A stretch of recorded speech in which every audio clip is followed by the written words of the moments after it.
محمد رسول الله. أنت الرحمن يا الله، أنت الرحيم يا الله، أنت السلام يا الله، أنت العزيز يا الله، أنت القدوس يا الله، أنت الجبار يا الله، أنت الغفور يا الله، أنت الغفار يا الله، أنت العليم يا الله، أنت القهار يا الله، أنت المعطي يا الله، أنت الوهاب يا الله، أنت الشاكر يا الله، أنت الحميد يا الله، أنت الواحد يا الله، أنت الجميل يا الله، لا إله إلا الله محمد رسول الله. نحمده ونصلي على رسوله الكريم، أما بعد، فأعوذ بالله من الشيطان الرجيم. بسم الله الرحمن الرحيم. رب اشرح لي صدري ويسر لي أمري واحلل عقدة من لساني يفقهوا قولي. آج انشاءاللہ ہم اللہ سبحانہ وتعالی کے نام المہیمن پہ بات کریں گے. المہیمن کا لفظ ہیمنہ سے نکلا ہے، جس کا معنی ہے حفاظت کرنا، نگرانی کرنا. اسی لیے المہیمن کو عربی میں عام طور پر الرقیب، الحفیظ، الامین اور الشہید سے تعبیر کیا جاتا ہے. یعنی اللہ سبحانہ وتعالی وہ ہستی ہیں جو اپنی مخلوق پر نگران بھی ہیں، ان کی حفاظت بھی کر رہا ہے اللہ سبحانہ وتعالی، اور ان کو امن دینے والا بھی ہے. قرآن مجید میں اللہ سبحانہ وتعالی فرماتے ہیں ان اللہ کان علیکم رقیبا، بے شک اللہ تعالی ہمیشہ تم پر پورا نگہبان ہے. یعنی وہ اپنی مخلوق کو پیدا کرنے کے بعد ان سے غافل نہیں ہو گیا، بلکہ ان کی پوری پوری حفاظت بھی کر رہا ہے، ان کو امن بھی دیے ہوئے ہے کہ وہ اپنی زندگی میں جس مقصد کے لیے پیدا کیے گئے ہیں وہ مقصد پورا کر سکیں، اور پھر جو کچھ وہ کر رہے ہیں اس کی نگرانی بھی فرما رہا ہے.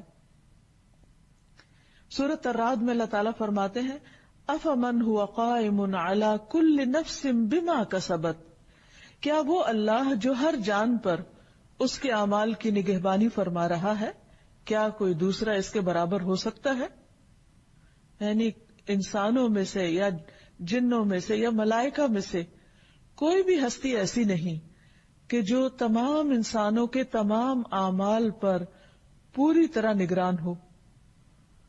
عام طور پر انسانوں کو جب کسی کی نگرانی دی جاتی ہے، مثلا ایک ماں گھر کے اندر اپنے بچوں کی نگران ہوتی ہے، لیکن کوئی بھی ماں سمجھ سکتی ہے کہ اس کی نگرانی کس قسم کی ہوتی ہے. وہ دن رات بھی الرٹ رہے تو بھی بچے کئی قسم کی خرابیاں کر چکتے ہیں.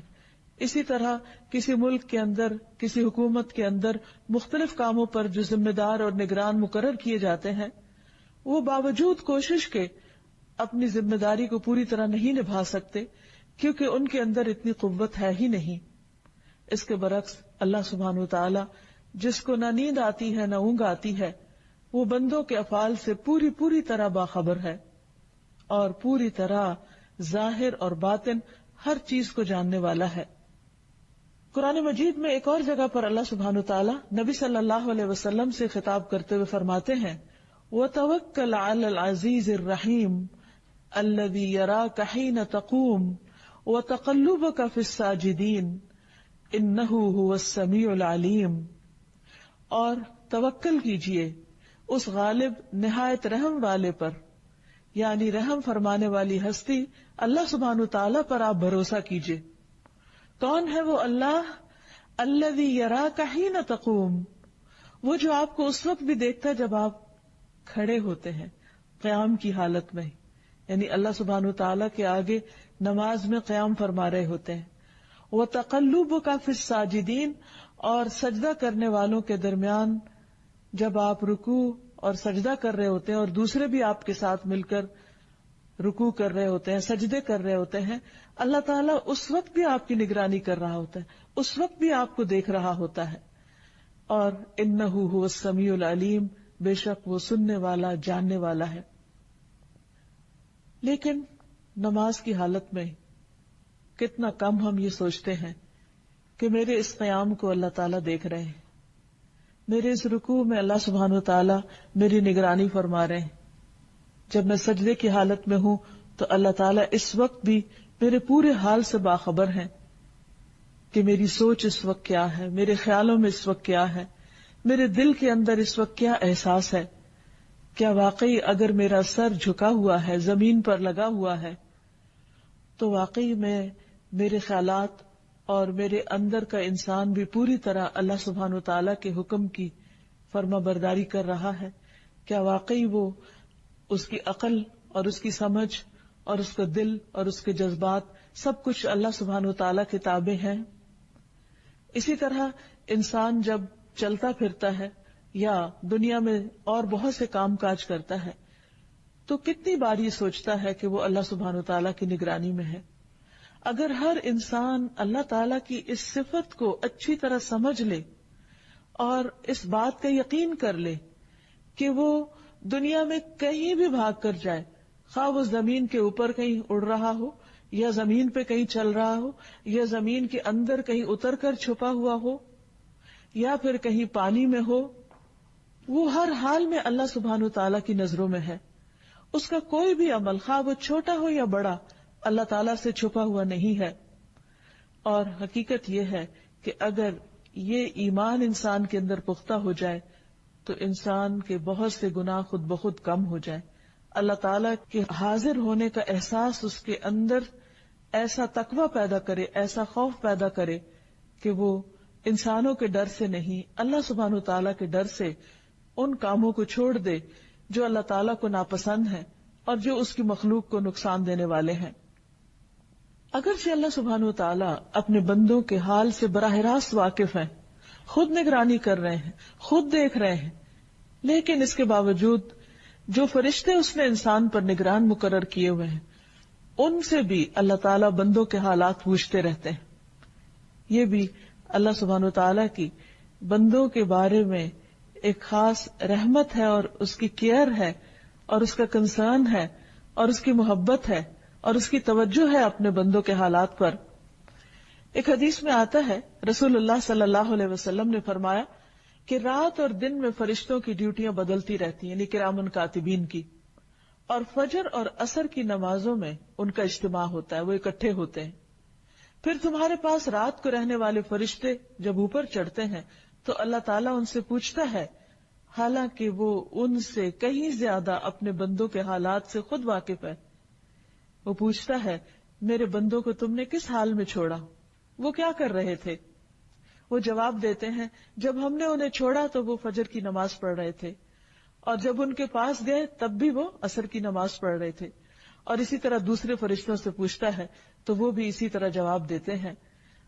اللہ سبحانہ تعالیٰ اپنے بندوں کی نگرانی کرتے ہوئے، اپنے بندوں کا خیال کرتے ہوئے ان پر اپنی خاص رحمت فرماتے ہیں، اور خصوصی طور پر جو بندے عبادت گزار ہوتے ہیں اللہ سبحانہ تعالیٰ ان سے محبت کرتے ہیں. پھر اسی طرح اللہ تعالیٰ اپنے بندوں کے غموں سے بھی آگاہ ہوتا ہے کہ اس وقت بندے کے دل کی کیفیت کیا ہے، وہ کس پریشانی کا شکار ہے. بعض اوقات ہم جب پریشان ہوتے ہیں تو ہمیں یوں لگتا ہے جیسے ہم تنہا رہ گئے، ہمارا کوئی بھی نہیں. کبھی کوئی فوت ہو جائے تو ہم سوچتے ہیں کہ اب ہمارا کون ہوگا، اب ہمارا کیا بنے گا. لیکن اس وقت بھی، غم کے ان لمحات میں بھی اگر انسان کو یہ یاد رہے کہ اس کا رب ہے جو اس کے حالات کو جانتا ہے اور اس کی تکلیف کو محسوس کرتا ہے اور وہ اس کے حال سے پوری طرح باخبر ہے، تو یہ چیز انسان کے لیے بہت اطمینان کا باعث ہو سکتی ہے. اس سلسلے میں ایک روایت آتی ہے جس سے ہمیں پتہ چلتا ہے کہ رسول اللہ صلی اللہ علیہ وسلم نے ایک موقع پر حضرت ابراہیم علیہ السلام کا یہ قول دہرایا جس میں انہوں نے اللہ تعالیٰ سے عرض کی کہ رب انہن اضللن کثیرا من الناس فمن تبعنی فانہ منی، کہ اللہ ان بتوں نے بہت سے لوگوں کو بہکا دیا ہے، پھر ان میں سے جو میری پیروی کرے تو وہ مجھ سے ہے. اور پھر عیسیٰ علیہ السلام کے قول کو دہرایا کہ ان تعذبہم فانہم عبادک وان تغفر لہم فانک انت العزیز الحکیم، کہ اگر تو ان کو عذاب دے تو وہ تیرے بندے ہیں، اور اگر تو انہیں معاف کر دے تو تو غلبے والا ہے، حکمت والا ہے. لیکن اس کے برعکس رسول اللہ صلی اللہ علیہ وسلم اپنی امت کا خیال کر کے رونے لگ گئے. آپ نے ہاتھ اٹھائے اور فرمایا، اے اللہ میری امت میری امت.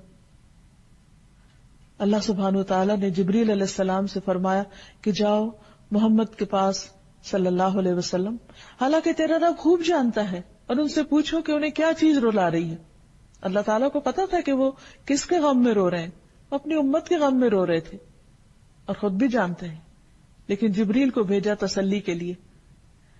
جبریل علیہ السلام نبی صلی اللہ علیہ وسلم کے پاس آتے ہیں اور رونے کی وجہ پوچھتے ہیں، آپ انہیں بتاتے ہیں، حالانکہ اللہ تعالیٰ خود زیادہ جانتے ہیں۔ پھر اللہ تعالیٰ کے پاس واپس جاتے ہیں، اللہ تعالیٰ فرماتے ہیں اے جبریل جاؤ محمد کی طرف اور ان سے کہہ دو کہ ہم آپ کو آپ کی امت کے بارے میں ضرور راضی کر دیں گے، یعنی آپ کو غمگین نہیں کریں گے۔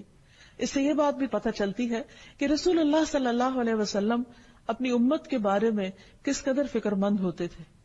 کیا آج ہم بھی واقعی اپنے نبی، اپنے رسول محمد صلی اللہ علیہ وسلم کے بارے میں بھی اتنے کنسرن ہیں کہ ہم قیامت کے دن ان کو شرمندہ نہ کریں ایسے کام کر کے جن سے آپ نے روکا اور جن سے آپ ناخوش ہوتے تھے؟ بہرحال اس حدیث سے پتہ یہ چلتا ہے کہ اللہ سبحانہ وتعالی بندوں کے دلوں کے حالات سے بھی خوب واقف ہے۔ پھر اسی طرح اللہ تعالی بندوں کی قولی عبادات یعنی ان کا ذکر وغیرہ بھی شمار کرتا ہے۔ رفاعہ سے مروی ہے، انہوں نے کہا کہ ہم نبی صلی اللہ علیہ وسلم کی اقتداء میں نماز پڑھ رہے تھے، جب آپ رکوع سے سر اٹھاتے تو سمع اللہ لمن حمدہ کہتے۔ ایک شخص نے پیچھے سے کہا ربنا ولک الحمد حمدا کثیرا طیبا مبارکا فیہ۔ آپ صلی اللہ علیہ وسلم نے نماز سے فارغ ہو کر پوچھا کہ یہ کلام کہنے والا کون ہے؟ تو اس شخص نے جواب دیا کہ میں۔ اس پر آپ نے فرمایا میں نے 30 سے زیادہ فرشتوں کو دیکھا کہ ان کلمات کو لکھنے میں وہ ایک دوسرے پر سبقت لے جانا چاہتے تھے کہ کون ان میں سے ان کو پہلے لکھے گا، اور ظاہر ہے کہ یہ 30 فرشتے اللہ سبحانہ وتعالیٰ کے حکم اور اذن سے ہی آگے بڑھے۔ تو اللہ تعالیٰ بندوں کے چھوٹے سے چھوٹے عمل کو بھی ضائع نہیں کرتے۔ اسی طرح المہیمن کا ایک مطلب حفاظت کرنے والا بھی ہے۔ اللہ سبحانہ وتعالی جو الحافظ ہے، الحفیظ ہے، تحفظ دینے والا ہے، حفاظت کرنے والا ہے، وہ اپنی تمام مخلوق کی ضروریات کی حفاظت کرنے والا ہے۔ نبی صلی اللہ علیہ وسلم نے فرمایا، اللہ تعالیٰ فرماتے ہیں اے ابن آدم تم اپنے آپ کو میری عبادت کے لیے فارغ کر لو، یعنی نماز کے لیے، دیگر عبادات کے لیے بھی وقت نکالو، تو میں تمہارے دل کو بے نیازی سے بھر دوں گا اور تمہاری محتاجیاں دور کر دوں گا۔ لیکن اگر تم ایسا نہیں کرو گے، یعنی اپنے آپ کو صرف دنیا میں کھپا دو گے اور عبادت کے لیے وقت نہیں نکالو گے، تو میں تمہارے دونوں ہاتھ کام میں مشغول کر دوں گا، اس کے باوجود تمہارا فقر دور نہیں کروں گا، یعنی تمہارے دل کے اندر کا خوف اور محتاجی کا احساس وہ دور نہیں کروں گا۔ پھر اسی طرح اللہ سبحانہ وتعالی بیمار انسان کے اعمال کی حفاظت کرتے ہیں۔ ایک انسان تندرستی کی حالت میں جو بھی نیک عمل کرتا ہے، جب وہ بیمار ہو جاتا ہے تو بھی اللہ تعالیٰ اس کا اجر روکتے نہیں، بلکہ جو شخص پابندی کے ساتھ نیکی کرتا ہے عام حالات میں، تو جب وہ سفر کرتا ہے یا بیماری کی حالت میں ہوتا ہے تو اللہ تعالیٰ فرشتے کو حکم دیتے ہیں اور وہ اس کا اجر لکھتا چلا جاتا ہے۔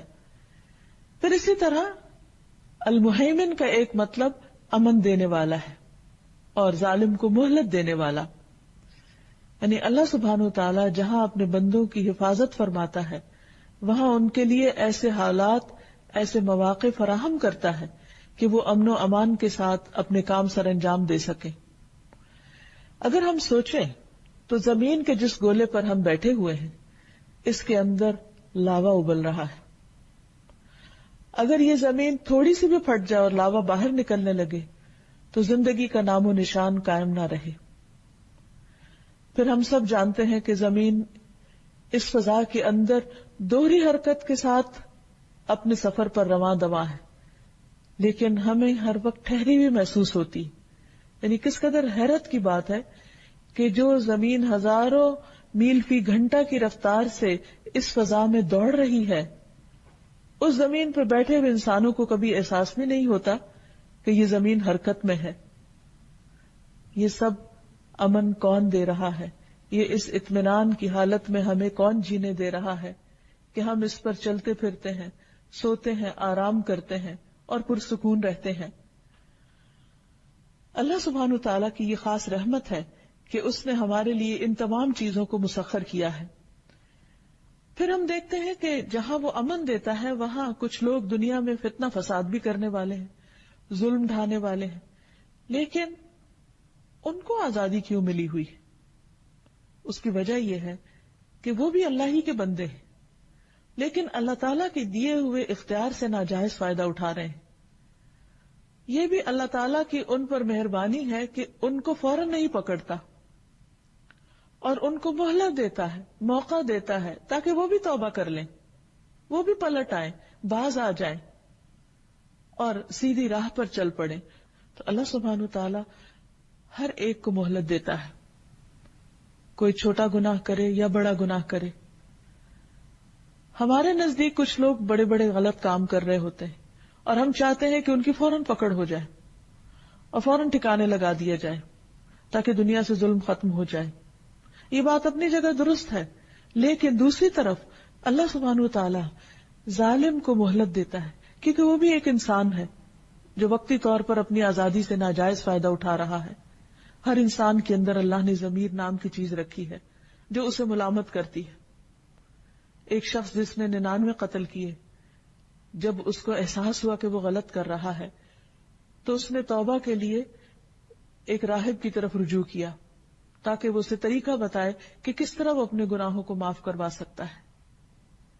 اگر اللہ تعالیٰ چاہتا تو اسے پہلا انسان قتل کرنے پر ہی پکڑ لیتے یا دوسرا یا تیسرا، لیکن کب تک اللہ تعالیٰ نے اس کو مہلت دی کہ بالآخر اسے احساس ہوا اور وہ اپنے گناہ سے تائب ہوا اور آخر میں رحمت کے فرشتے نے اس کی جان لی۔ تو اللہ تعالیٰ صرف ایک طرف کو دیکھ کر فیصلہ نہیں کرتے، وہ تمام امور کو بیک وقت دیکھنے والے ہیں اور اس کا کوئی فیصلہ بھی حکمت سے خالی نہیں ہے، اور وہ ہر ایک کو مہلت دیتا ہے اور ہر ایک کے لیے مواقع فراہم کرتا ہے تاکہ بندہ صحیح راہ پر آ جائے اور پلٹ آئے۔ پھر اسی طرح مہیمن کا ایک مطلب گواہ بھی ہوتا ہے، الشاہد، یعنی وہ جو خبر رکھتا ہو، نظر رکھنے والا ہو۔ تو اللہ تعالیٰ اپنی مخلوق پر شہید ہے یعنی گواہ ہے۔ بندوں سے جو بھی کوئی قول اور فعل سرزد ہوتا ہے اللہ تعالیٰ اس کو پوری طرح جانتا ہے۔ قرآن مجید میں آتا ہے وَمَا تَكُونُ فِي شَأْنٍ وَمَا تَتْلُو مِنْهُ مِنْ قُرْآنٍ وَلَا تَعْمَلُونَ مِنْ عَمَلٍ إِلَّا كُنَّا عَلَيْكُمْ شُهُودًا إِذْ تُفِيضُونَ فِيهِ وَمَا يَعْزُبُ عَنْ رَبِّكَ مِنْ مِثْقَالِ ذَرَّةٍ فِي الْأَرْضِ وَلَا فِي السَّمَاءِ وَلَا أَصْغَرَ مِنْ ذَلِكَ وَلَا أَكْبَرَ إِلَّا فِي كِتَابٍ مُبِينٍ۔ اور تم نہ کسی حال میں ہوتے ہو اور نہ اس کی طرف سے آنے والے قرآن میں سے کچھ پڑھتے ہو، اور نہ تم کوئی عمل کرتے ہو مگر یہ کہ ہم اس پر شاہد ہوتے ہیں۔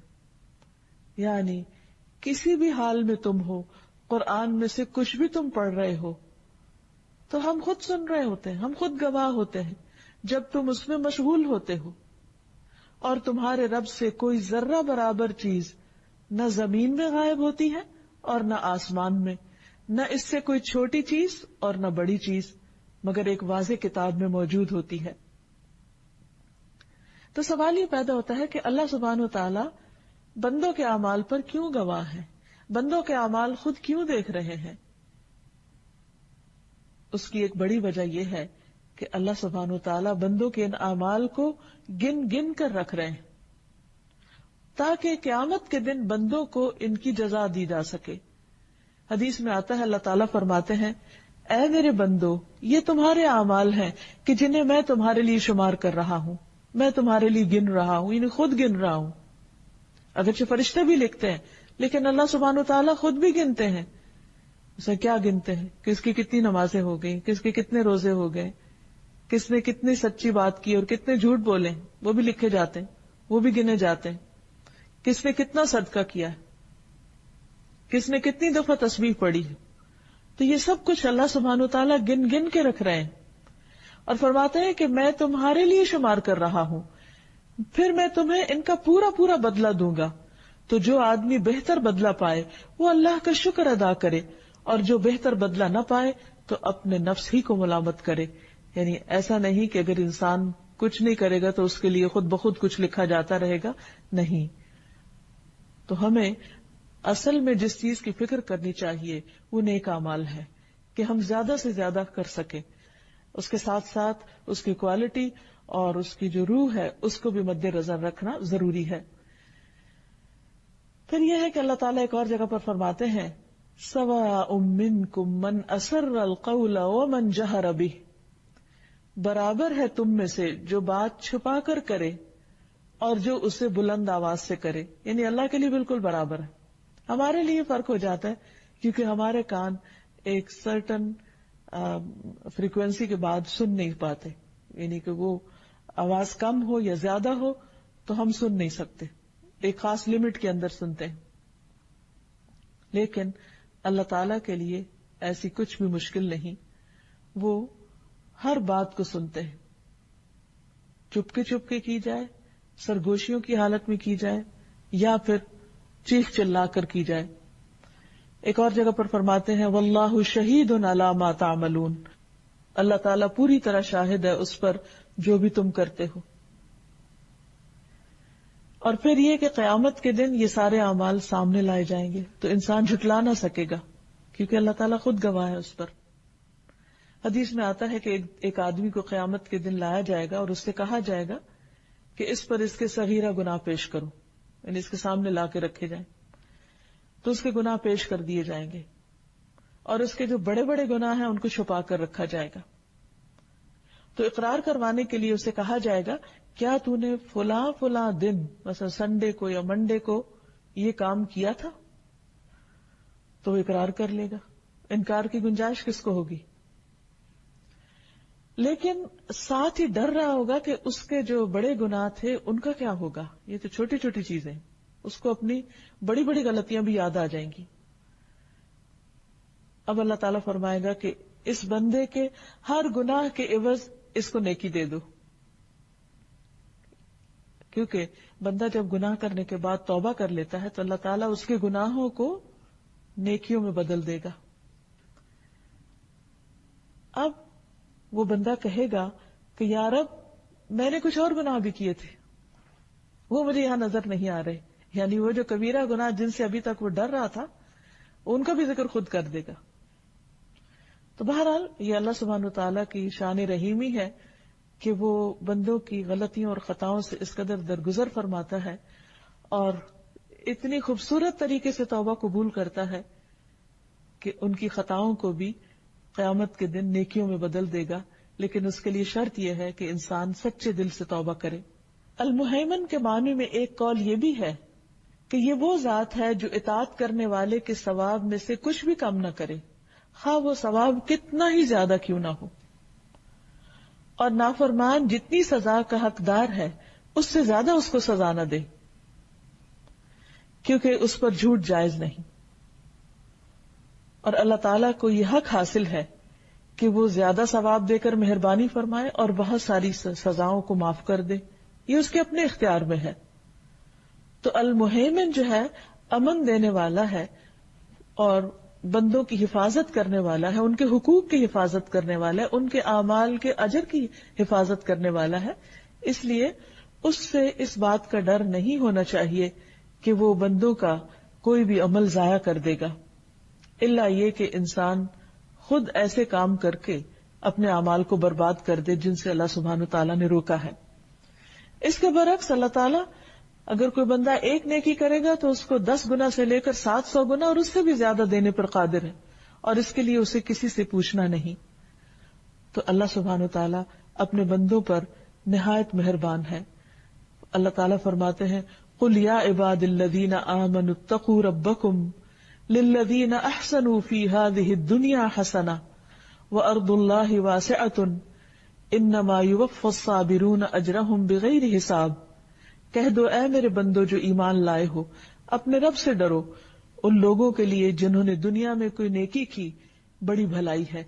یعنی اگر کوئی اچھا کرتا ہے تو اس کی وہ اچھائی قابل قدر ٹھہرے گی. اللہ کی زمین وسیع ہے اور صبر کرنے والوں کو ان کا اجر کسی شمار کے بغیر دیا جائے گا. یعنی اللہ تعالیٰ کے پاس پورا حق ہے، اختیار ہے کہ وہ بندے کا اجر 1 کو 10 کے برابر کرے یا ان لمیٹڈ کر دے کہ جس کو کوئی انسان گن بھی نہ سکے. اور ان نیکیوں میں سے سب سے بڑی نیکی صبر کرنا ہے، جس کا اجر بغیر حساب کے انسان کو ملے گا. پھر اسی طرح اللہ تعالیٰ ذرہ برابر بھی اجر ضائع نہیں کرتا. یعنی ایک کام میں صرف کرنے والے کا نہیں بلکہ اس کام میں جو دوسروں کا تعاون ہوتا ہے ان کو بھی ساتھ اجر عطا کرتا ہے. مثلا ایک شخص کوئی نیک کام کرتا ہے، اس کو دیکھ کر کوئی اور کرتا ہے، یا ایک شخص کسی کو نیکی کی راہ دکھاتا ہے، تو نیکی کی راہ دکھانے والا اگر خود اس پر عمل کر رہا ہے تو اس کو بھی اجر مل رہا ہے. اور اس راہ دکھانے پر جتنے بھی لوگوں کو وہ راہ دکھاتا ہے، خواہ وہ 100 ہو یا 1000 ہو، ان سب کو بھی اجر عطا فرماتا ہے. تب آپ دیکھیے کہ اس کے خزانوں میں کسی بھی قسم کی کمی نہیں آتی، خواہ وہ ایک چھوٹی سی نیکی پر لاکھوں کو نوازے، جو کہ ایک کرنے والے نے صرف خود نہیں کی، دوسروں کو بھی بتا دی. مثلا اگر کوئی شخص خود سبحان اللہ پڑھ رہا ہے اور وہ دوسروں کو بھی سکھا دیتا ہے کہ تم بھی سبحان اللہ پڑھو، اگر 1000 لوگ اس کے کہنے پر سبحان اللہ پڑھنے لگتے ہیں تو اس شخص کو نہ صرف یہ کہ اپنے سبحان اللہ پڑھنے کا ثواب ملے گا، بلکہ وہ جو 1000 لوگ سبحان اللہ پڑھ رہے ہیں ان کا بھی اجر ان کو ملنے کے علاوہ اس کو بھی ملے گا. تو آپ دیکھیے کہ اللہ سبحانہ وتعالیٰ کی نوازشوں کی کوئی حد نہیں. اور عمل تو عمل ہے، لیکن اگر کوئی شخص نیت بھی کر لیتا ہے تو اس پر بھی وہ اس کو اجر عطا کرتا ہے. تو ہمیں اللہ سبحانہ وتعالیٰ سے ہر حال میں اچھی امید رکھنی چاہیے اور اس سے دعا کرتے رہنا چاہیے اور اس کے ہر نام کے ساتھ اس کو پکارنا چاہیے. انسان ایک دن کے اندر مختلف حالتوں سے گزرتا ہے، اور اگر اللہ تعالیٰ کے ان ناموں کی پہچان ہو تو جس وقت جس حالت میں اسے اللہ تعالیٰ کی کوئی خاص صفت یاد آئے، اس کا کوئی خاص نام یاد آئے، تو اس نام کا واسطہ دے کر یا اس نام کے ذریعے اللہ سبحانہ تعالیٰ سے دعا کرنی چاہیے اور اس کا ذکر کرتے رہنا چاہیے. اگرچہ نبی صلی اللہ علیہ وسلم نے المہیمن کے لفظ کے ساتھ کوئی خاص دعا نہیں کی، لیکن بہت مواقع ایسے ہیں جس میں اللہ تعالیٰ کے حوالے اپنے آپ کو ضرور کیا. مثلاً اپنے سارے معاملات کو بھی اللہ کے حوالے کیا، جسے ایک روایت میں آتا ہے ایک اعرابی نے نبی صلی اللہ علیہ وسلم سے کہا کہ آپ مجھے کوئی دعا سکھا دیجئے، امید ہے کہ اللہ تعالیٰ مجھے اس سے فائدہ دے گا. تو آپ نے فرمایا یوں کہو، اللہم لک الحمد کلہ وإلیک یرجع الامر کلہ، اے اللہ تیرے لیے ہے سب تعریف اور تیری ہی طرف سب کام لوٹتے ہیں، یعنی سارے معاملات تیرے ہی سپرد ہیں. اسی طرح رات کو سوتے وقت بھی اللہم اسلمت نفسی الیک، اے اللہ میں اپنے آپ کو تیرے حوالے کرتا ہوں. تو جو رب ہمارے جاگنے کی حالت میں ہماری حفاظت کرتا ہے وہ سونے کی حالت میں بھی ہماری حفاظت کرتا ہے. اور پھر یہ ہے کہ انسان جب اپنے آپ کو اللہ کے حوالے کر دیتا ہے، اپنی جان کو، اپنے مال کو، اپنی اولاد کو، اپنے متعلقین کو، تو اللہ سبحانہ وتعالیٰ ان تمام چیزوں کی حفاظت فرماتا ہے. اسی لیے جب کوئی مسافر سفر پر روانہ ہوتا ہے تو اس کو جو دعا دی جاتی ہے، نبی صلی اللہ علیہ وسلم نے جو دعا سکھائی ہے وہ یہی ہے کہ استودع اللہ دینک و امانتک و خواتیم عملک، کہ میں تمہارے دین، امانت اور عمل کے خاتمے کو اللہ کے سپرد کرتا ہوں. یعنی اگر کوئی شخص سفر پر جا رہا ہو تو ہمیں یہ دعا پڑھنے کی تلقین کی گئی ہے. اب یہ کہ جب ہم اللہ تعالیٰ کی صفت کو پہچان لیں تو اس کا ہماری زندگی پر کیا اثر ہونا چاہیے. سب سے پہلے تو یہ کہ ہمیں اس بات کا یقین ہونا چاہیے کہ ہم ہر وقت اللہ کی نگاہ میں، ہمارے ایک ایک عمل کو دیکھا جا رہا ہے. اگر واقعی دیکھا جا رہا ہے تو پھر ہمارا طرز عمل کیا ہو. کبھی کوئی انسان بھی ہمیں دیکھ رہا اور ہمیں پتہ چل جائے تو ہم کانشیس ہو جاتے ہیں ایک دم.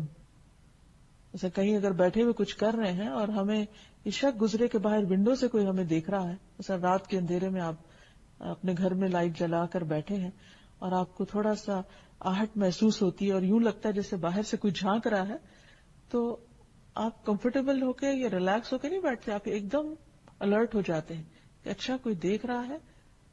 تو اس وقت آپ کیا کریں گے اور کیا نہیں کریں گے.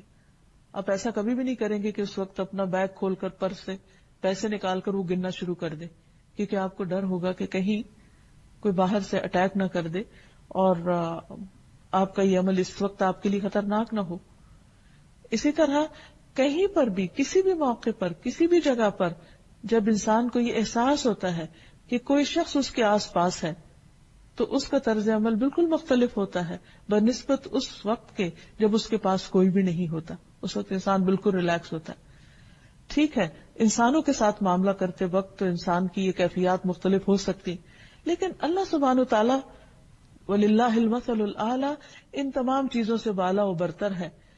جب ہمیں اس نام کا یقین، ایمان اور اس پر اعتماد ہو جائے تو ہمارے دل کے اندر ایک ایسی کیفیت ہونی چاہیے کہ ہمارے ساتھ یہ احساس ہمیشہ باقی رہے کہ میرا رب حفاظت کرنے والا ہے، میرا رب نگرانی کر رہا ہے، میرا رب اس وقت میرے معاملات کو دیکھنے والا ہے، میں اپنا سب کچھ اس کے سپرد کرتی ہوں۔ اس سے ایک طرف تو ہم کانشیسلی زندگی بسر کریں گے اور دوسری طرف ہمارے اندر ایک امن اور اطمینان کی کیفیت بھی ہوگی۔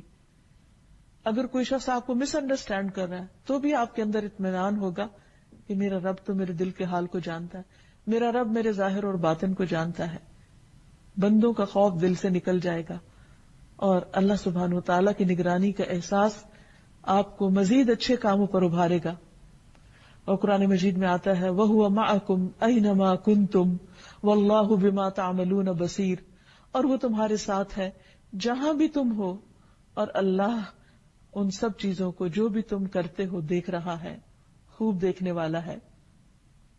پھر اسی طرح ہمیں اپنے بچوں کی تربیت بھی اسی انداز سے کرنی چاہیے کہ بچوں جہاں بھی تم ہو اللہ تمہیں دیکھتا ہے۔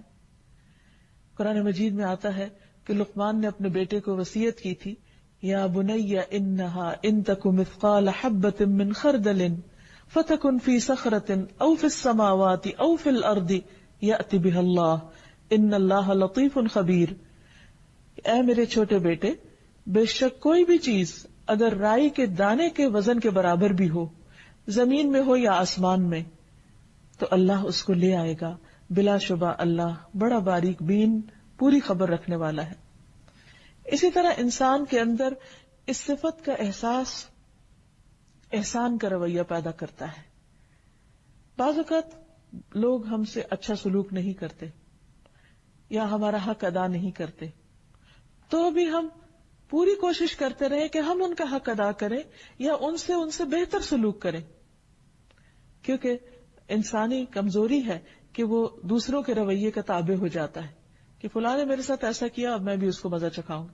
لیکن جو شخص رب کی اس صفت پر یقین رکھتا ہے وہ بندوں کے رویوں کے تابع نہیں ہوتا، وہ ان کے ساتھ ہر حال میں اچھا کرتا ہے، کیونکہ اس کو اندر ہی اندر اس بات کی خوشی ہو رہی ہوتی ہے کہ میں اچھا نہ کرنے والوں کے ساتھ بھی اچھا اس لیے کر رہا ہوں کہ اس وقت میرا رب مجھے دیکھ رہا ہے، وہ میرے اعمال کو گن رہا ہے، وہ ان کی حفاظت کر رہا ہے، وہ ان اعمال کو ضائع نہیں کرے گا، وہ ان پر پورا اجر دینے پہ قادر ہے۔ تو یہ چیز انسان کو ایک خوبصورت انسان بنا دیتی ہے، اور جب انسان اللہ کی حفاظت پر یقین رکھتا ہے تو اس کے دل سے بہت سے خوف دور ہو جاتے ہیں اور وہ مطمئن زندگی بسر کرتا ہے۔ پھر اس کے قول اور فعل میں تضاد نہیں رہتا۔ ایسا شخص اللہ کے فیصلوں پر راضی ہو جاتا ہے، جیسے حضرت ہاجرہ اللہ کے فیصلوں پر راضی ہو گئی تھی۔ ایسا شخص اللہ کو اپنا نگران تسلیم کرتے ہوئے نیکی کے کام کرتا ہے اور گناہوں کے کاموں کو چھوڑ دیتا ہے، اور تنہائی میں بھی غلط کام نہیں کرتا، اور ہمیشہ ہر دم اپنی سوچوں میں، اپنے خیالات میں بھی نیکی کے کام کرنے کے منصوبے بناتا رہتا ہے۔ تو اللہ تعالیٰ سے دعا ہے کہ وہ ہمیں اپنی اس صفت پر پورا پورا یقین عطا کرے تاکہ ہماری زندگی بہت خوبصورت ہو جائے، کیونکہ اصل خوبصورتی دل کی خوبصورتی ہے۔ اگر دل کے اندر یہ احساس ہو جائے کہ میرا رب میرے ساتھ ہے اور وہ ہر چیز کو دیکھ رہا ہے تو پھر اسے بندوں کی پرواہ نہیں رہتی۔ اللہ تعالیٰ ہمیں باعمل بنائے۔ أنت القاهر يا الله، أنت الحسيب يا الله، أنت الشافي يا الله، أنت المبين يا الله، أنت الوكيل يا الله، أنت القيوم يا الله، أنت المتين يا الله، أنت السبوح يا الله. لا إله إلا الله محمد رسول الله، لا إله إلا الله محمد رسول الله. انشاءاللہ اللہ سبحانہ وتعالی کے نام العزیز کے بارے میں بات کریں گے. العزیز کا معنی ہے عزت والا، غلبے والا، قوت والا، وہ جس پر کوئی اور غالب نہ آ سکے. الشدید، القوی، وہ جس جیسا کوئی اور ہے نہیں، اس کی قوت میں، اس کے غلبے میں. وہ جو کچھ کرنا چاہے اسے کوئی روک نہیں سکتا. حقیقت یہ ہے کہ عزت ساری کی ساری اللہ رب العزت ہی کے لیے ہے. قرآن مجید میں اللہ سبحانہ وتعالیٰ کی یہ صفت مختلف اور صفات کے ساتھ بھی آئی ہے. مثلا العزیز الحکیم، عزت والا، غلبے والا اور حکمت والا، یعنی اس کی قوت اور اس کا غلبہ حکمت کے ساتھ ہے. العزیز الحمید، وہ عزت والا ہے، غلبے والا ہے، لیکن اس کے ساتھ تعریف والا بھی ہے.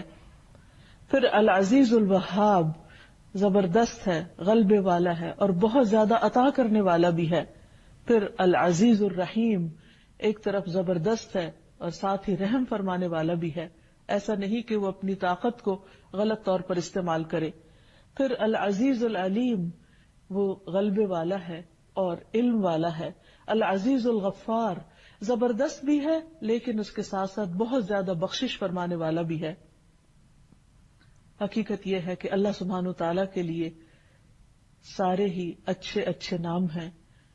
ہمیں اسے ان ناموں کے ساتھ یاد رکھنا چاہیے، اسے پکارنا چاہیے. اور جہاں تک العزیز کا تعلق ہے، جس سے لفظ عزت بھی ہے، تو عزت ساری کی ساری اللہ تعالیٰ کے لیے ہے. قرآن مجید میں آتا ہے من کان یرید العزت فللہ العزت جمیعا، جو شخص عزت چاہتا ہو تو عزت ساری اللہ سبحانہ تعالیٰ کے لیے ہے. ایک اور جگہ پر آتا ہے سبحان ربک رب العزت عما یصفون، پاک ہے تیرا رب جو عزت کا رب ہے ان سب باتوں سے جو وہ بیان کرتے ہیں. یعنی اللہ سبحانہ تعالیٰ کی شان میں جو گستاخیاں وہ کرتے ہیں اس سے اللہ سبحانہ تعالیٰ کی عزت اور شان میں کوئی کمی نہیں آتی. رسول اللہ صلی اللہ علیہ وسلم نے فرمایا عزت اللہ تعالیٰ کا ازار ہے اور کبریائی اس کی چادر ہے، تو جو آدمی مجھ سے یہ صفات چھینے گا میں اسے عذاب دوں گا. یعنی کوئی شخص اگر یہ چاہے کہ وہ بڑا بن بیٹھے یا وہ عزت کی وجہ سے اللہ سبحانہ تعالیٰ کی نافرمانی کرے، یا یہ سمجھے کہ اگر وہ اللہ تعالیٰ کی فرما برداری کرے گا تو اس کی عزت میں کچھ کمی آئے گی، تو یہ چیز اللہ تعالیٰ کو ناراض کرنے والی ہے. پھر اسی طرح اللہ سبحانہ تعالیٰ خود عزت والا بھی ہے اور عزت دینے والا بھی ہے. یعنی جو لوگ اس کے فرما بردار ہوتے ہیں، اطاعت گزار ہوتے ہیں، وہی ان کو عزت بخشتا ہے.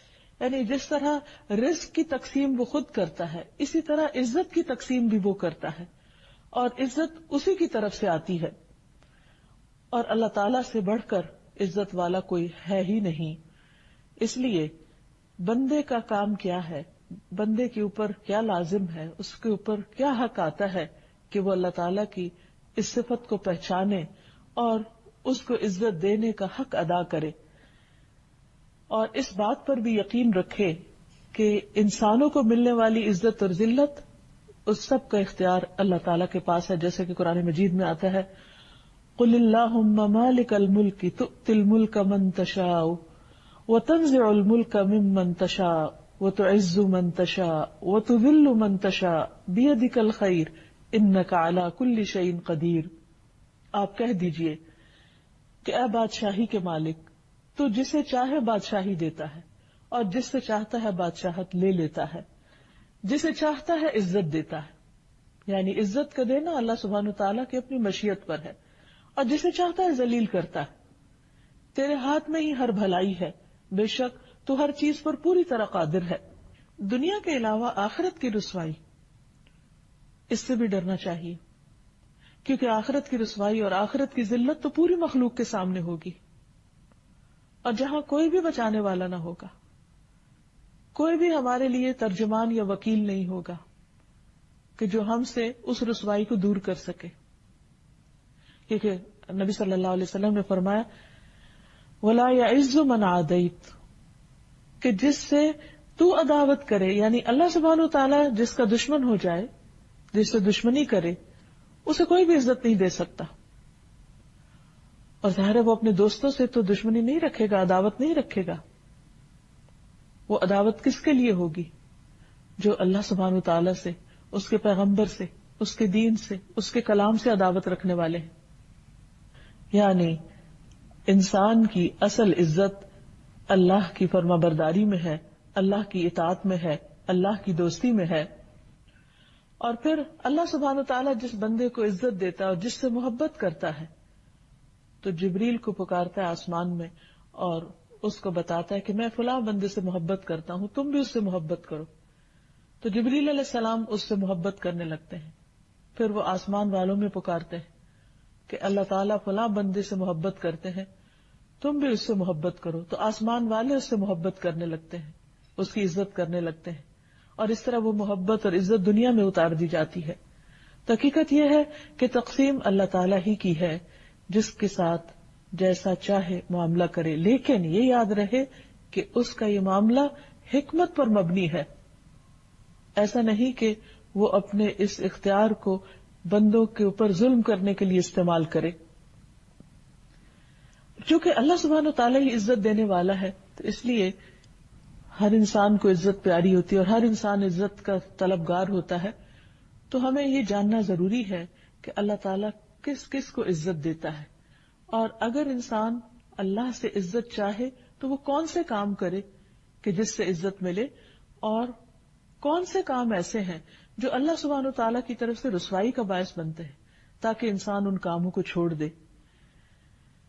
سب سے پہلی بات تو یہ کہ خود اسلام انسان کو عزت دیتا ہے. رسول اللہ صلی اللہ علیہ وسلم نے فرمایا یہ دین ہر اس جگہ تک پہنچ کر رہے گا جہاں تک دن اور رات کا سلسلہ جاری ہے، یعنی اس زمین یا اس گلوب کے ہر کونے تک. اللہ کوئی بھی کچا یا پکا گھر ایسا نہیں چھوڑے گا جہاں اس دین کو داخل نہ کر دے، یعنی ہر گھر میں اس کا پیغام پہنچ جائے گا، خواہ اسے عزت کے ساتھ قبول کر لیا جائے یا اسے رد کر کے ذلت قبول کر لی جائے. عزت تو اصل میں وہ ہوگی جو اللہ اسلام کے ذریعے عطا کرے گا، یعنی اللہ کی بات کو قبول کر کے انسان کو الٹیمیٹلی عزت ملے گی، اور ذلت وہ ہوگی جو انکار کر کے حاصل ہوگی. تمیم داری کہتے ہیں کہ مجھے یہ بات اپنے گھر والوں میں نظر آ گئی کہ ان میں سے جو مسلمان ہو گیا اسے خیر، بھلائی اور شرافت نصیب ہوئی، اور ان میں سے جس نے انکار کیا اس کے حصے میں رسوائی اور جزیہ آیا. پھر یہ کہ اصل عزت اللہ کی اطاعت میں ہے، خواہ بظاہر وقتی طور پر دنیا میں لوگ اس انسان کی عزت نہ بھی کریں، لیکن حقیقت یہ ہے کہ وہ اللہ تعالیٰ کی نگاہوں میں بہت معزز اور مکرم ہوتا ہے.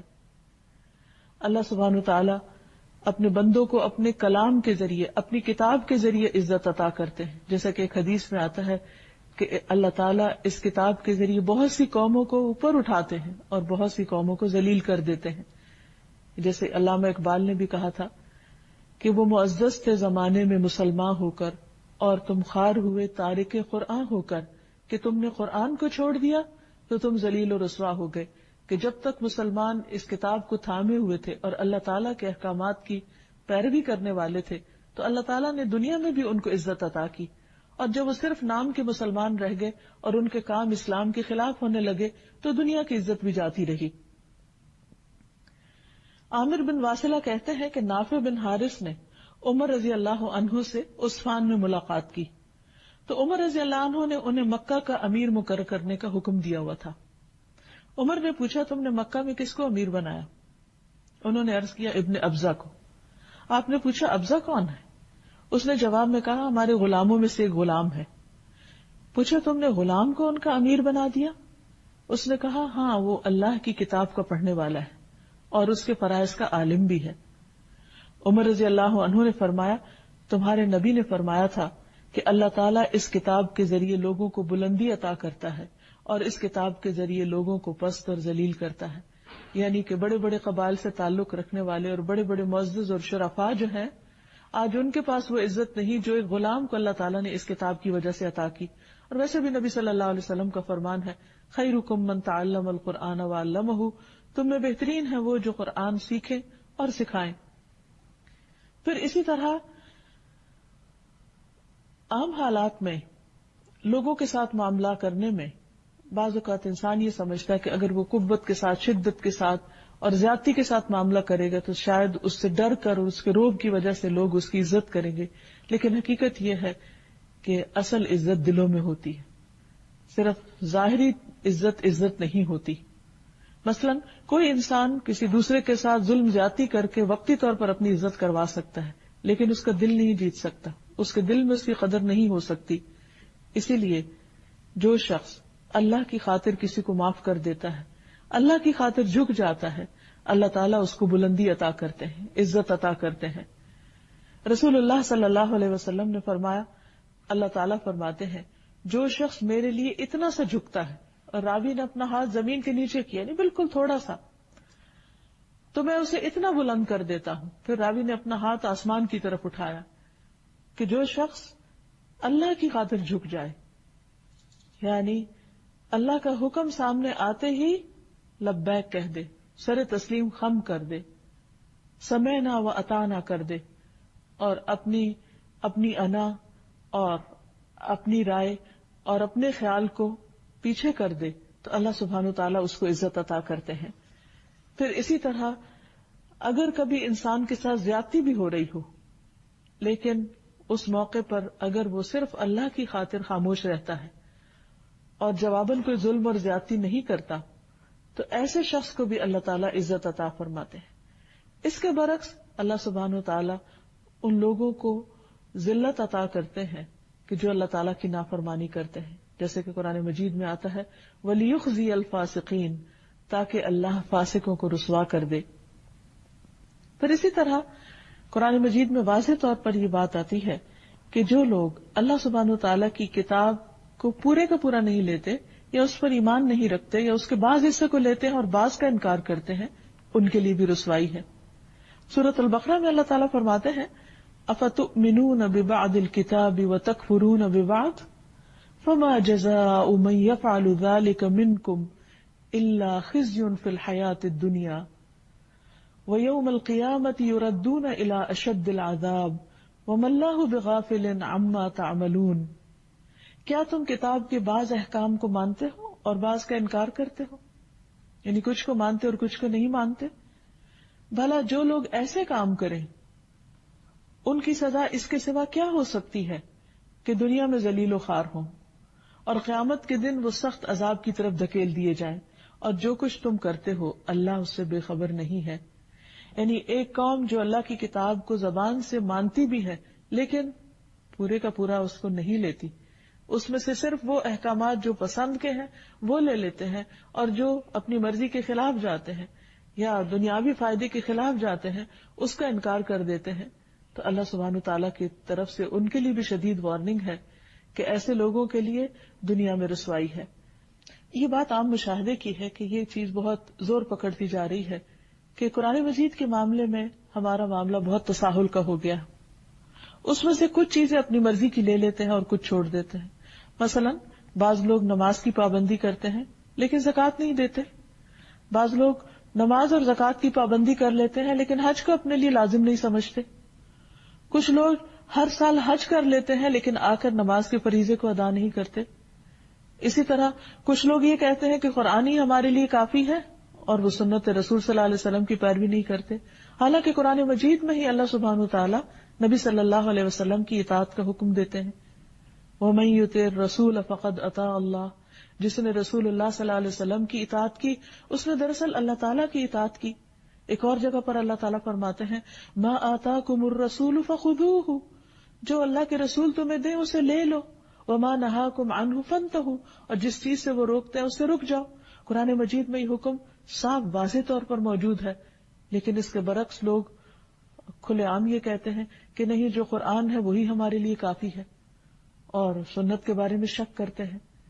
تو بات یہ ہے کہ اللہ سبحانہ وتعالی نے قرآن مجید میں جو کچھ اتارا ہے وہ اپنی حکمت کے ساتھ اتارا ہے، اپنے علم کے ساتھ اتارا ہے، اور ہمیں کوئی حق نہیں ہے کہ اس میں ہم کسی چیز کو تو لے لیں، اس کو پسند کریں اور کسی چیز پر ناپسندیدگی کا اظہار کریں، یا اس کو اپنے لیے ضروری نہ سمجھیں، یا یہ کہیں کہ آج تو زمانہ بدل گیا ہے اور بہت ماڈرن دور ہے اور آج کے دور میں یہ سب کچھ کیا نہیں جا سکتا، یا آج اس پر عمل کرنا بڑا مشکل ہے. بعض اوقات ہم ایسے مذاق میں بھی کہہ دیتے ہیں آج کون سا سچ کا زمانہ ہے، حالانکہ اللہ تعالیٰ نے کہیں یہ نہیں فرمایا کہ تم صرف رسول اللہ صلی اللہ علیہ وسلم کے زمانے میں سچ بولنا اور باقی جو تمہارا دل چاہے کرنا. تو دین کے معاملے میں ہماری عقل کو حق حاصل نہیں کہ ہم اپنی عقل کے ساتھ اس کی سلیکشن کریں اس کے احکامات کی. اسی طرح ہماری خواہشات اور جذبات کو بھی وہ بے لگام نہیں چھوڑا گیا کہ اس میں سے جو جی چاہے لے لیں اور جس چیز کو جی نہ چاہے اس کا انکار کر دیں. تو یہ چیز انسان کے لیے اللہ سبحانہ وتعالیٰ کی ناراضگی اور دنیا اور آخرت میں رسوائی کا سبب ہے. تو اس سے پرہیز کرنا چاہیے. پھر اسی طرح یہ ہے کہ جو لوگ اللہ سبحانہ وتعالیٰ کے احکامات کی کھلم کھلا مخالفت کرتے ہیں ان کے لیے بھی رسوائی ہے. جیسے تاریخ ہمیں بتاتی ہے کہ فرعون، قارون، ابو لہب اور ابو جہل، ان سب کا انجام کیا ہوا، اور ان کا یہ انجام کیوں ہوا؟ کیونکہ انہوں نے اللہ تعالیٰ کے احکامات کی نافرمانی کی، اللہ سبحانہ وتعالیٰ کے اختیارات کو اپنے ہاتھ میں لینے کی کوشش کی. مثلا فرعون نے کہا انا ربکم الاعلی، میں تمہارا سب سے بڑا رب ہوں. قارون کو اللہ نے بہت ساری دولت دی لیکن اس نے اس دولت کے معاملے میں کسی کا حق نہیں پہچانا اور اس دولت کے ذریعے اپنی عزت بنانے کی کوشش کی. تو اللہ سبحانہ وتعالیٰ نے کس طرح اس کو ذلیل و رسوا کر دیا. اسی طرح ابو لہب مکہ کا مالدار ترین انسان تھا لیکن اس کا انجام کیا ہوا؟ اللہ تعالیٰ نے اس کے بارے میں کیسی آیات اتاری؟ تبت یدا ابی لہب وتب، ٹوٹ گئے دونوں ہاتھ ابو لہب کے اور وہ برباد ہوا. ما اغنی عنہ مالہ وما کسب، اس کا مال اور جو اس نے کمایا اس کے کسی کام نہ آیا. اب آپ دیکھیے کہ انسان سمجھتا ہے کہ اس کی عزت مال کے ذریعے ہوگی یا اولاد اس کی عزت کا سبب ہوگی، لیکن یہاں نہ اس کا مال اس کے کام آیا اور نہ ہی اس کی اولاد اس کے کام آئی. اسی طرح ابو لہب کی بیوی اس کے کسی کام نہ آئی، بلکہ اس کے برعکس اس کا بھی انجام بہت رسوا کن تھا. ابو جہل جو اصل میں ابو الحکم کہلاتا تھا کہ بہت حکمت والا اور بہت اختیارات والا، لیکن اس کا بھی انجام کیا ہوا. یہ ساری مثالیں ہمارے سامنے عبرت کے لیے ہیں تاکہ ہم اللہ کے ان نافرمانوں کی پیروی نہ کریں. فرعون کے پاس جتنا بھی اقتدار تھا لیکن اللہ کی نافرمانی کی وجہ سے رسوا ہوا، ڈوب کر مرا. قارون زمین میں دھنس کے مرا. ابو لہب کا انجام بہت برا ہوا. ابو جہل کا انجام بہت ذلت آمیز ہوا. تو یہ بات ہمیشہ یاد رہے کہ عزت اللہ کی اطاعت میں ہے، اللہ کی فرمانبرداری میں ہے، نافرمانی میں نہیں. خواہ کسی نافرمان انسان کے پاس دنیا بھر کی دولت ہو جیسے قارون کے پاس تھی، یا پھر فرعون جیسی اقتدار ہو، لیکن وہ ذلت اور رسوائی سے نہیں بچ سکتا اگر وہ اللہ کا نافرمان ہے. کرے ان کے لیے بھی رسوائی ہے. قرآن پاک میں اللہ تعالیٰ فرماتے ہیں وَمَنْ أَظْلَمُ مِمَّنْ مَنَعَ مَسَاجِدَ اللَّهِ أَنْ يُذْكَرَ فِيهَا اسْمُهُ وَسَعَى فِي خَرَابِهَا أُولَئِكَ مَا كَانَ لَهُمْ أَنْ يَدْخُلُوهَا إِلَّا خَائِفِينَ لَهُمْ فِي الدُّنْيَا خِزْيٌ وَلَهُمْ فِي الْآخِرَةِ عَذَابٌ عَظِيمٌ. اور اس شخص سے بڑا ظالم کون ہو سکتا ہے جو اللہ کی مسجدوں میں اس کا نام ذکر کرنے سے روکے، یعنی اللہ کے گھروں میں اللہ ہی کا نام بلند نہ ہونے دے اور اس کی خرابی کے درپے ہو. انہیں تو یہ چاہیے تھا کہ مسجدوں میں اللہ سے ڈرتے ہوئے داخل ہوتے. ایسے ہی لوگوں کے لیے دنیا میں رسوائی اور آخرت میں بہت بڑا عذاب ہے. پھر اسی طرح دین کے معاملے میں ناحق جھگڑے کرنے والا، ایسے شخص کے لیے بھی دنیا میں کوئی عزت نہیں. پھر اسی طرح دین کے معاملے میں ناحق جھگڑا کرنے والے کے لیے بھی رسوائی کی وعید ہے. قرآن پاک میں اللہ تعالیٰ فرماتے ہیں وَمِنَ النَّاسِ مَن يُجَادِلُ فِي اللَّهِ بِغَيْرِ عِلْمٍ وَلَا هُدًى وَلَا كِتَابٍ مُنِيرٍ، اور کچھ لوگ ایسے ہیں جو علم، ہدایت اور روشنی بخشنے والی کتاب کے بغیر اللہ کے بارے میں بحث کرتے ہیں، یعنی انہوں نے کبھی دین کا علم حاصل نہیں کیا، کبھی یہ نہیں جانا کہ ان کے رب نے کیا فرمایا، کبھی کتاب کو پڑھ کر نہیں دیکھا، لیکن اپنے خیالات اور اپنی خواہشات اور اپنے دنیاوی علم کی بنا پر اللہ تعالیٰ کی ذات یا اس کی صفات یا اس کے فیصلوں کے بارے میں خوب بحثیں کرتے ہیں، جھگڑے کرتے ہیں اور حق سے اپنا پہلو موڑتے ہیں تاکہ دوسرے لوگوں کو بھی اللہ کی راہ سے بہکا دیں۔ ایسے شخص کا کیا انجام ہوگا؟ فرمایا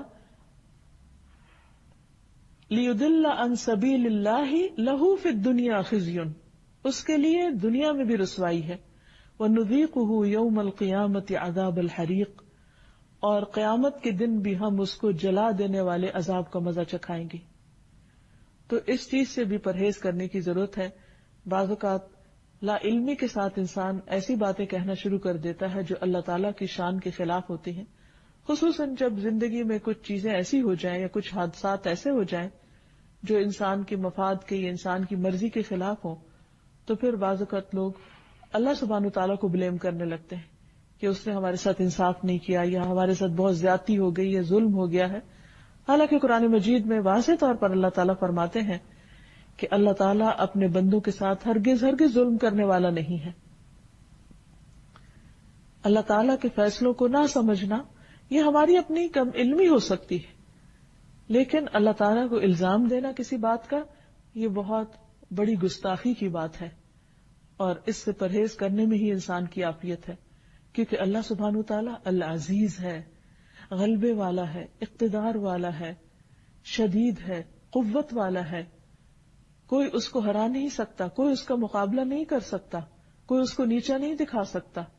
اگر وہ اپنے بندوں کو سزا دینا چاہے تو کوئی روک نہیں سکتا، اگر وہ اپنے بندوں سے انتقام لینا چاہے تو کوئی اس کا مقابلہ نہیں کر سکتا۔ اس لیے انسان کو کبھی بھی اللہ سبحانہ وتعالیٰ کے بارے میں کوئی ایسا خیال دل میں آئے، کوئی وسوسہ شیطان ڈالے، تو ہمیشہ اپنی اصلاح کی فکر کرے اور اس پر اللہ سبحانہ وتعالیٰ کی مدد مانگے تاکہ وہ خیال دل سے نکل جائے، اور ہمیشہ اس بات پر صرف زبانی نہیں بلکہ دل کے پورے یقین اور اطمینان کے ساتھ رہے کہ اللہ کے ہر فیصلے میں خیر اور بھلائی ہے۔ بڑے بڑے گناہ تو انسان کے لیے ذلت کا سبب ہوں گے ہی اگر انسان ان پر توبہ نہیں کرتا، اللہ تعالیٰ کی طرف نہیں پلٹتا، لیکن کچھ گناہ ایسے ہیں کہ جن میں عام طور پر انسان گرفتار ہو جاتا ہے، ان کے بارے میں بھی محتاط رہنے کی ضرورت ہے، کیونکہ وہ انسان کے لیے رسوائی کا باعث ہوں گے، جن میں خاص طور پر دنیا میں شہرت کی طلب، یعنی نیکی کا کام کر کے لوگوں سے تعریف چاہنے کی خواہش، یہ ایک بہت ہی خطرناک بیماری ہے۔ رسول اللہ صلی اللہ علیہ وسلم نے فرمایا، جو شخص اپنے عمل کے ذریعے لوگوں میں شہرت حاصل کرنا چاہتا ہے، مثلا اپنے صدقہ خیرات کے ذریعے یا اپنی نمازوں یا عبادت کے ذریعے یا اور کوئی فلاحی اور معاشرتی فلاح کے منصوبے بنا کر یا ان پر عمل کر کے، خدمت خلق کے کام کر کے، اگر وہ یہ چاہتا ہے کہ دنیا میں اس کا نام بلند ہو، تو اللہ تعالیٰ اس کی شہرت قیامت کے دن ساری مخلوق کو سنوائے گا، یعنی اس کے اندر کا حال، اس کی نیت کی خرابی اور اس کا دھوکہ ساری مخلوق کے سامنے عام کر دے گا، اور پھر وہ اسے ذلیل اور حقیر کر دے گا۔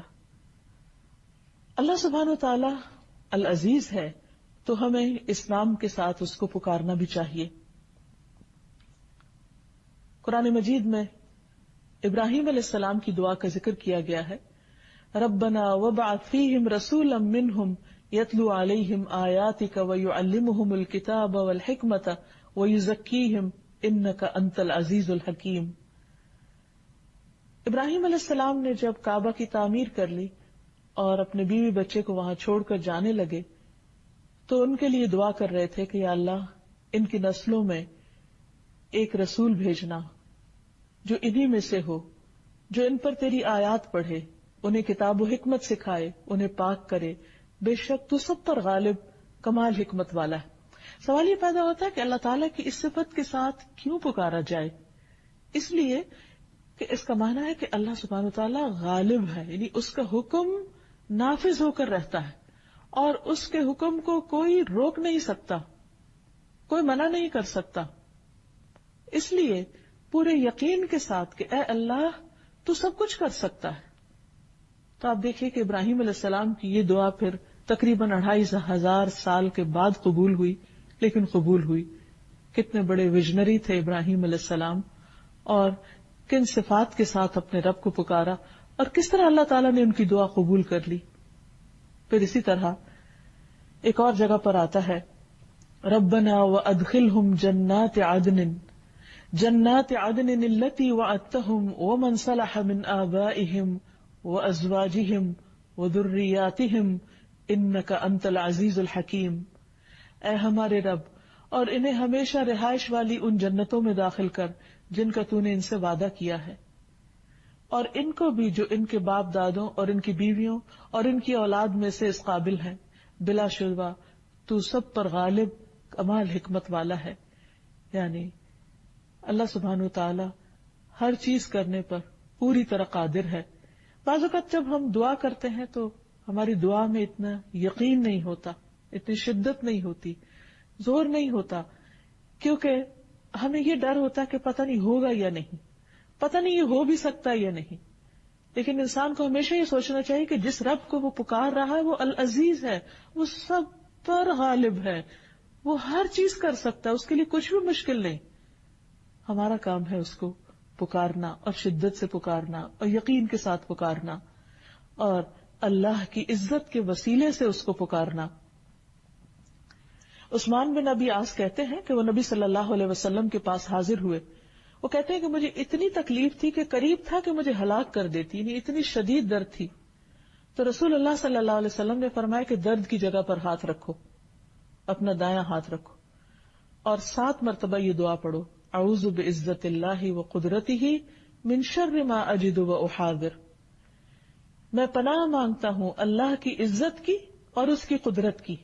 یعنی یہاں بھی اللہ سبحانہ وتعالیٰ کی اس صفت کے ساتھ دعا کی جا رہی ہے کہ میں اللہ کی عزت کی پناہ لیتا ہوں اور اس کی قدرت کی پناہ لیتا ہوں اس شر سے جو میں محسوس کر رہا ہوں، یا اس تکلیف یا اس درد سے.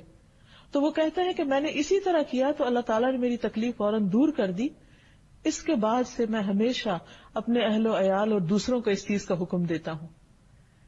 یعنی بعض دعائیں اتنی تاثیر والی ہوتی ہیں، اور بعض اوقات اللہ تعالیٰ کو اس کی کسی خاص صفت کے ساتھ پکارنا اتنا کارگر ہوتا ہے کہ وہ دعا فوراً قبول ہو جاتی ہے.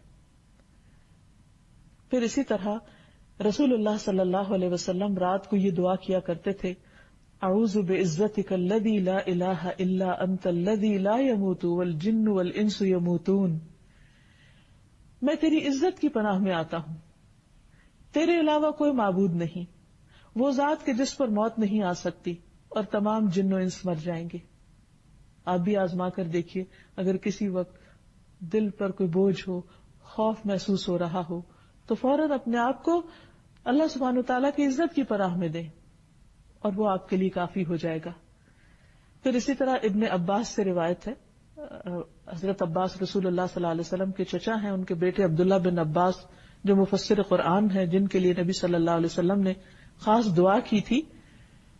تو انہوں نے یہ حدیث روایت کی کہ رسول اللہ صلی اللہ علیہ وسلم یہ دعا مانگا کرتے تھے، اللہم لک اسلمت وبک آمنت وعلیک توکلت والیک انبت وبک خاصمت اللہم انی اعوذ بعزتک لا الہ الا انت ان تضلنی انت الحی الذی لا یموت والجن والانس یموتون. اللہ، میں نے تیری فرما برداری کی، تیری بات مانی، تجھ پر ایمان لایا، تجھ پر توکل کیا، تیری ہی طرف رجوع کیا اور تیری ہی مدد سے لڑا. اے اللہ، میں تیری عزت کے ذریعے اس بات سے پناہ مانگتا ہوں کہ تو مجھے گمراہ کر دے. تیرے سوا کوئی معبود نہیں، تو زندہ ہے جسے موت نہیں، اور جن و انس سب مر جائیں گے. تو یہ بھی ایک بہت ہی زبردست دعا ہے کہ جس میں اللہ تعالیٰ کی عزت کا واسطہ دیا گیا ہے. اور اس میں جس چیز سے بچنے کی دعا ہے وہ یہ کہ اللہ تو مجھے بھٹکانا نہیں، یعنی مجھے سیدھا راستہ دکھانے کے بعد اس سے پھیرنا نہیں۔ پھر اسی طرح بعض اوقات انسان کے اوپر ایسے حالات آتے ہیں کہ اس کی عزت خطرے میں پڑ جاتی ہے، اسے دشمنوں کا خوف ستاتا ہے اور اس کے لیے پریشانی بہت بڑھ جاتی ہے۔ ایسے میں بھی نبی صلی اللہ علیہ وسلم نے ہمیں ایک بہت خوبصورت دعا سکھائی ہے۔ ابن عباس ہی سے روایت ہے، انہوں نے کہا کہ جب تم کسی ظالم سلطان کے پاس آؤ اور تمہیں یہ خوف ہو کہ وہ تم پر غالب آ جائے گا تو یہ دعا 3 بار پڑھو، اللہ اکبر، اللہ اعز من خلقہ جمیعا، اللہ اعز مما اخاف واحذر، اعوذ باللہ الذی لا الہ الا هو الممسک السماوات السبع ان یقعن علی الارض الا باذنہ من شر عبدک فلان وجنودہ واتباعہ واشیاعہ من الجن والانس، اللہم کن لی جارا من شرہم، جل ثناؤک وعز جارک وتبارک اسمک ولا الہ غیرک۔ اللہ سب سے بڑا ہے، اللہ اپنی تمام مخلوق پر غالب ہے، یعنی جتنے بھی بڑے بڑے ٹائرنٹس ہیں اللہ تعالیٰ ان پر بھی پوری قدرت اور پورا قابو رکھتا ہے۔ اللہ ان چیزوں سے کہیں زیادہ طاقتور ہے جن سے میں خوف کر رہا ہوں، جس سے میں ڈر رہا ہوں، اللہ تعالیٰ اس سے زیادہ طاقتور ہے جس کی میں پناہ لے رہا ہوں، اور میں اللہ کی پناہ میں آتا ہوں جس کے سوا کوئی معبود نہیں، 7 آسمانوں کو تھامنے والا، یعنی اللہ کی قوت کا اندازہ کیجئے کہ 7 آسمانوں کا تھامنے والا ہے کہ وہ زمین پر نہ گر جائیں مگر اس کی اجازت سے۔ تو اے اللہ جو اتنی طاقت، قدرت، ہیبت، جبروت والا ہے، میں تیری پناہ میں آتا ہوں۔ اے اللہ ان کے شر سے، فلاں بندے کے شر سے اور اس کے لشکروں اور اس کے پیروکاروں اور جنوں اور انسانوں میں سے اس کے ساتھیوں کے شر سے اے اللہ تو مجھے پناہ دے۔ اے اللہ ان کے شر سے میرے لیے پناہ بن جا، تیری تعریف بڑی شان والی ہے، تیری پناہ بہت مضبوط ہے، تیرا نام بہت بابرکت ہے اور تیرے سوا کوئی معبود نہیں۔ تو جو انسان بھی لوگوں کے خوف اور غلبے اور ان کے ظلم سے ڈرتا ہو تو اسے ان سے ڈرنے کی بجائے اللہ سبحانہ وتعالیٰ کی پناہ لینی چاہیے، کیونکہ اللہ سبحانہ وتعالیٰ اپنے بندوں کی حفاظت کرنے والا ہے اور ان کو ان طریقوں سے مدد دینے والا ہے جن کے بارے میں کوئی انسان سوچ بھی نہیں سکتا۔ رسول اللہ صلی اللہ علیہ وسلم نے فرمایا، جس آدمی نے بستر پر لیٹ کر یہ دعا پڑھی، الحمد للہ الذی کفانی وآوانی، الحمد للہ الذی اطعمنی وسقانی، الحمد للہ الذی من علی وافضل، اللہم انی اسألک بعزتک ان تنجینی من النار۔ ساری تعریف اللہ کے لیے ہے جس نے مجھے کفایت کیا اور جگہ دی، ساری تعریف اللہ کے لیے ہے جس نے مجھے کھلایا اور پلایا، ساری تعریف اللہ کے لیے ہے جس نے مجھ پر احسان کیا اور مہربانی کی۔ اے اللہ میں تجھ سے تیری عزت کے واسطے سے سوال کرتا ہوں کہ تو مجھے آگ سے نجات دے۔ تو اس نے تمام مخلوقات کی بیان کردہ اللہ کی تعریفات کہہ ڈالی، یعنی جو شخص صرف یہ کلمات پڑھتا ہے وہ سوتے وقت یا لیٹ کر، تو اس نے اتنی زیادہ تعریف کی جتنی سمجھے پوری مخلوق اس وقت اللہ کی تعریف کر رہی، اس کے برابر تعریف کر ڈالی۔ یعنی اتنی خوبصورت دعا ہے یہ۔ انسان کو جب اللہ سبحانہ وتعالیٰ کی اس صفت پر پورا یقین ہو جائے، وہ اس کو محسوس کرنے لگے، تو اس کا اثر اس کی عملی زندگی میں بھی نظر آنا چاہیے، کیونکہ ہم اللہ عز و جل پر، اس کی عزت پر اور اس کی قوت اور اس کے غلبے پر پورا اعتماد رکھتے ہیں کہ وہ ان تمام صفات کا حامل ہے۔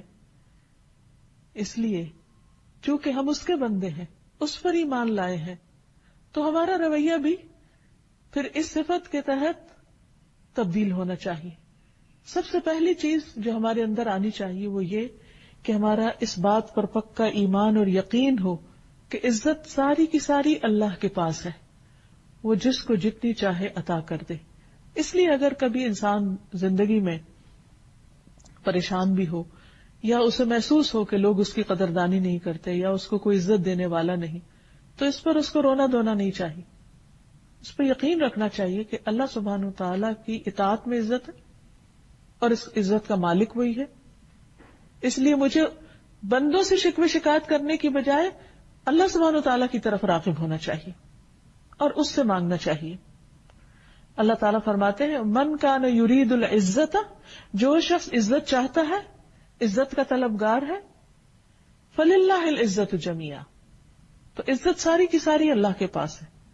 الیہ یصعد الکلم الطیب والعمل الصالح یرفعہ والذین یمکرون السیئات لہم عذاب شدید ومکر اولئک ھو یبور. اسی کی طرف ہر پاکیزہ بات چڑھتی، یعنی بجائے گلے شکوے کرنے کے اور لوگوں کی غیبت کرنے کے اور اپنی زبان کے اوپر غلط الفاظ لانے کے یا گالی گلوچ کرنے کے یا فرسٹریشن کے، انسان کو فوراً اللہ کا ذکر کرنا چاہیے. جہاں کہیں یہ محسوس ہو کہ کسی نے اس کی توہین کر دی ہے یا ناقدری کر دی ہے تو فوراً عزت کی طلب اللہ سبحانہ وتعالیٰ سے ہو، ذکر اذکار کی کثرت ہو، کیونکہ الیہ یصعد الکلم الطیب، پاکیزہ کلمات اس کی طرف چڑھتے ہیں، وہ قبول فرماتا ہے. والعمل الصالح یرفع، دوسرا کام یہ کرنا چاہیے کہ انسان کوئی نہ کوئی اچھا کام کرے، کوئی صدقہ خیرات کرے، کسی کی بیمار کی عادت کرے، کسی دکھی مجبور انسان کے کام آئے، اللہ کے دین کو سکھانے کا کام کرے، کوئی بھی اچھا کام جو اس کے بس میں ہے، استطاعت میں ہے، اس کی طرف چل پڑے.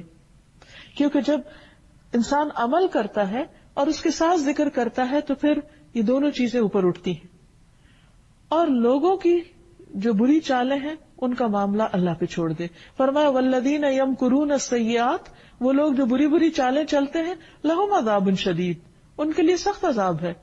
ومکر اولئک ھو یبور، ایسے لوگوں کا مکر بالکل اکارت ہو جائے گا، ایسے لوگوں کی خفیہ تدبیریں بالکل برباد ہو کے رہ جائیں گی. یعنی معاملہ پھر اللہ پہ چھوڑ دے انسان. پھر اسی طرح انسان لوگوں سے عزت ڈیمانڈ نہ کرے، لوگوں سے یہ نہ کہے کہ وہ میری عزت کرے، اور نہ ہی عزت کروانا پسند کرے، کیونکہ رسول اللہ صلی اللہ علیہ وسلم نے اس بات کو ناپسند کیا ہے کہ کسی انسان کے دل میں یہ خواہش ہو کہ وہ کہیں جائے تو لوگ اس کے لیے کھڑے ہو جائیں اس کی عزت میں. اس کے برعکس جو شخص تواضع اختیار کرتا ہے، اللہ کے آگے جھکتا ہے، بندوں کے مقابلے میں سرکشی نہیں کرتا، تو اللہ سبحانہ وتعالیٰ اس کو عزت عطا کرتے ہیں. حدیث میں آتا ہے جو آدمی معاف کرتا ہے اللہ تعالیٰ اس کی عزت میں اضافہ کر دیتے ہیں. معاف کرنا ایک بہت مشکل کام ہوتا ہے، آسان کام نہیں ہے، انسان کے لیے بہت مشکل ہے، انسان کے نفس پر بہت بھاری ہوتا ہے، خصوصاً ایسے لوگوں کو جو آپ کو دکھ دیں، آپ کی زندگی میں ایک تکلیف کا باعث ہو، آپ کو رسوا کرنے والے ہوں، یا آپ کو کسی طرح کا مالی اور جانی نقصان پہنچانے والے ہوں. ایسے لوگوں کو معاف کرنا آسان نہیں، لیکن جو شخص اللہ کی خاطر معاف کر دیتا ہے، اللہ سبحانہ وتعالیٰ اس شخص کی عزت میں اضافہ فرماتا ہے، اس کی قدردانی بڑھا دیتا ہے. اور جو آدمی اللہ کے لیے تواضع اختیار کرتا ہے، جو ہمبل ہوتا ہے صرف اللہ کی خاطر، اللہ تعالیٰ اس سے بلندیاں عطا کرتا ہے. رسول اللہ صلی اللہ علیہ وسلم نے یہ بھی فرمایا کہ تم میں سے جو شخص کسی مجلس میں آئے اور اس کے لیے جگہ کھلی کی جائے تو وہ بیٹھ جائے، کیونکہ اسے اللہ نے عزت دی ہے اور اس کے مسلمان بھائی نے عزت دی ہے. اگر اس کے لیے جگہ کشادہ نہ کی جائے، کوئی اس کو لفٹ نہ کرائے، تو دیکھے کہ جہاں بھی مجلس میں جگہ ہے وہاں بیٹھ جائے اور اس کو اپنی عزت کے خلاف نہیں سمجھے انسان. پھر اسی طرح ہمیشہ یہ یاد رہے کہ اصل عزت اللہ تعالیٰ کے احکام ماننے میں ہے، اللہ کے حکم کی پیروی کرنے میں ہے. قرآن مجید میں اللہ تعالیٰ فرماتے ہیں ان اکرمکم عند اللہ اتقاکم، تم میں اللہ کے نزدیک سب سے زیادہ عزت والا وہ ہے جو سب سے زیادہ اللہ سے ڈرنے والا ہے. کیونکہ جب انسان اللہ سے ڈرتا ہوگا تو اللہ سبحانہ وتعالیٰ اس کا مقام لوگوں کے دلوں میں بھی بڑھا دے گا اور خود اپنے ہاں بھی اس کو معزز لوگوں میں شامل کرے گا. پھر اسی طرح یہ ہے کہ انسان اس بات کا بھی خیال رکھے کہ اللہ تعالیٰ نے جن لوگوں کو عزت دی ہے ان کی بھی عزت کرے، یعنی کسی کی عزت اور کسی کے مقام اور کسی کے رتبے سے حسد نہ کرے، کیونکہ یہ اللہ کی تقسیم ہے نا، اللہ تعالیٰ جس کو چاہتا ہے دیتا ہے. تو اگر اللہ نے بندوں میں سے کسی کو عزت دی ہے تو اس کی عزت کو نقصان پہنچانے کی فکر نہ کرے. کیونکہ بہت سے لوگوں کا حال یہ ہوتا ہے کہ جب وہ دیکھتے ہیں کہ کسی کی عزت ان سے زیادہ ہو رہی ہے تو وہ اس سے حسد کرنے لگتے ہیں اور پھر ان کے خلاف جھوٹے الزامات کی کا طوفان برپا کر دیتے ہیں تاکہ اس کی عزت میں کسی طرح کمی ہو جائے. تو یہ اس شخص کے ساتھ نہیں، دراصل اللہ سبحانہ وتعالیٰ کے فیصلے کو ناپسند کرنا ہے. پھر اسی طرح یہ ہے کہ جنرلی اپنے سے بڑوں کی عزت کرنی چاہیے، چاہے وہ عمر میں بڑے ہوں یا علم میں بڑے ہوں یا دنیاوی اعتبار سے اللہ تعالیٰ ان کو کوئی مقام اور مرتبہ ایسا دے تو ان کی بھی عزت کرنی چاہیے. خصوصی طور پر بزرگوں کی عزت، کیونکہ اللہ سبحانہ وتعالیٰ نے عمر میں بڑے لوگوں کو چھوٹوں پر مقام اور مرتبہ دیا ہے. ابن عمر کہتے ہیں کہ ایک مرتبہ میں نے دیکھا کہ رسول اللہ صلی اللہ علیہ وسلم مسواک فرما رہے تھے. اس کے بعد آپ نے وہ مسواک سب سے بڑی عمر کے آدمی کو دی، یعنی خود کرنے کے بعد اس کو دے دی، اور فرمایا کہ مجھے جبریل علیہ السلام نے حکم دیا ہے کہ میں یہ مسواک بڑے کو دوں. پھر اسی طرح یہ ہے کہ اللہ کے بندوں اور مخلوق کو اس نام سے اللہ کو پکارنا اور اس صفت سے پہچاننا جو ہے یہ بھی اللہ تعالیٰ کو پسند ہے. نبی صلی اللہ علیہ وسلم اللہ تعالیٰ کی عزت کی قسم کھاتے تھے، جبریل علیہ السلام رب کی عزت کی قسم کھاتے ہیں، انبیاء اس وصف سے اپنے رب کو پکارتے ہیں، ابراہیم علیہ السلام اپنے رب کی عزت کی قسم کھاتے ہیں، جنت اس وصف سے اپنے رب کو پہچانتی ہے. حتیٰ کہ ابلیس تک نے اللہ سبحانہ تعالیٰ کی جو قسم کھائی تو کہا بعزتک و جلالک، یعنی اللہ سبحانہ تعالیٰ کی عزت کی قسم کھائی. تو اللہ تعالیٰ ہمیں بھی اپنے اس نام کی بہترین پہچان کروا دے، اور اللہ تعالیٰ اپنے رسول کی، اپنے کلام کی اور اپنے دین کی اور دین والوں کی عزت کی ہمیں توفیق عطا فرمائے. وآخر دعوانا ان الحمد للہ رب العالمین.